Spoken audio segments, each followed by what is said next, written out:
Hello, Nancy. Hiya, Matt. So, communities versus networks. What's the difference? I don't get it. Well, first of all, I wouldn't use the word versus. I'd say what we have now, particularly augmented by how technology has changed what it means to be together, is we have this continuum.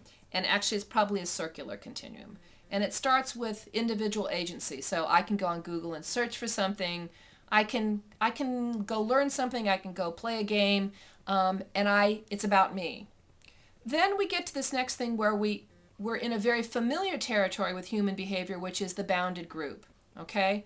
A community can be expressed this way. So when I talk about community as shorthand, I'm talking about a group where people say, I'm giving up a little bit of the me for the we. This is shared purpose, explicitly stated, and often this is abounded, so we know who's in or who's out. I say often because, again, this is a continuum. Then we get to a place where we have a broader reach and the periphery becomes much larger, or I can't even see it anymore. And what we have is intersecting interests. So you and I might be interested in online community facilitation, and this person's really interested in kind of leadership and management. And this other person over here is interested in chocolate communities, and that might link back to me. But we all don't have exactly the same intent. And participation is as needed. With interest, it comes, it goes. Okay? So what we have with networks is the ability to scale, the ability to embrace diversity, which is often hard in bounded networks where we tend to have more centralized control, more often presence of hierarchy. Not always, okay? These are generalizations.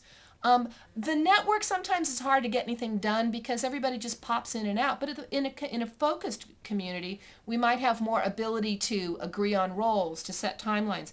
We get more of a classical team structure.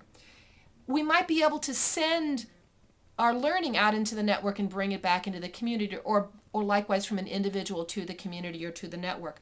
But what happens in networks is you regain that individual agency that you had as an individual, and in the community there's more compromise for the whole and the parts, not necessarily just the individual or the whole. So that's my heuristic. That said, we use those terms in so many different ways. It's useful to ask the question you just asked: what do we mean by communities and networks?